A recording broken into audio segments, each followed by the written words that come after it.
I always had a fascination with old things, antiques, relics from a forgotten time.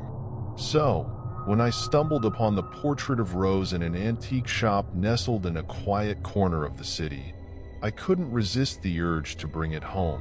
The painting depicted a young woman with striking features, her dark hair cascading over her shoulders in waves, and her eyes, a mesmerizing shade of green, seemed to hold secrets untold. But it was her smile that captivated me the most, a smile that hinted at a mischief hidden beneath her serene exterior. I hung the portrait in my study, where I could admire it every day as I worked.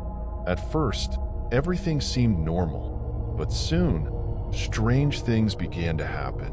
I would catch glimpses of movement in the corner of my eye, only to find the portrait exactly as I had left it. Objects would go missing, only to reappear in odd places days later. And then there were the dreams, vivid, unsettling dreams that left me feeling drained and disoriented upon waking. I tried to brush off the strange occurrences, chalking them up to stress or an overactive imagination. But as the days turned into weeks, I couldn't shake the feeling that there was something more sinister at play.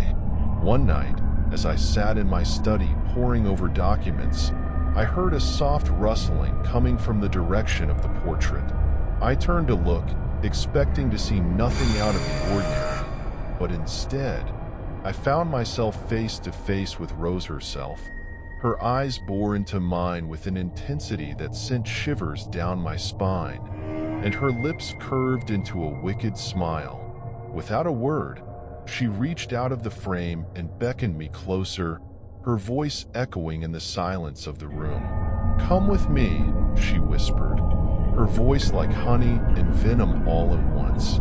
"Come and join me in my world."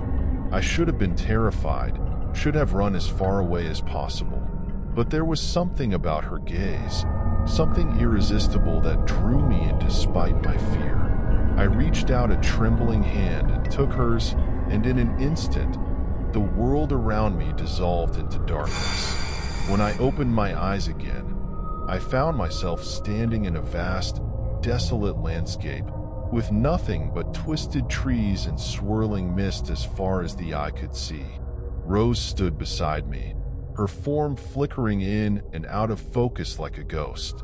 She smiled at me, but there was no warmth in her expression, only hunger. "This is my realm," she said, her voice echoing through the emptiness. "A world of dreams and nightmares where I reign supreme." I tried to speak, to ask her what she wanted from me, but before I could utter a word, she vanished into the shadows, leaving me alone in the darkness. I wandered through the landscape for what felt like hours, each step taking me farther from the world I knew and closer to the heart of Rose's domain. And then, just when I thought I couldn't go on any longer, I saw it. A glimmer of light on the horizon, beckoning me home. With newfound determination, I pressed forward, ignoring the whispers that seemed to echo all around me. And then, with one final burst of energy, I broke free from the darkness and found myself standing once again in front of the portrait of Rose.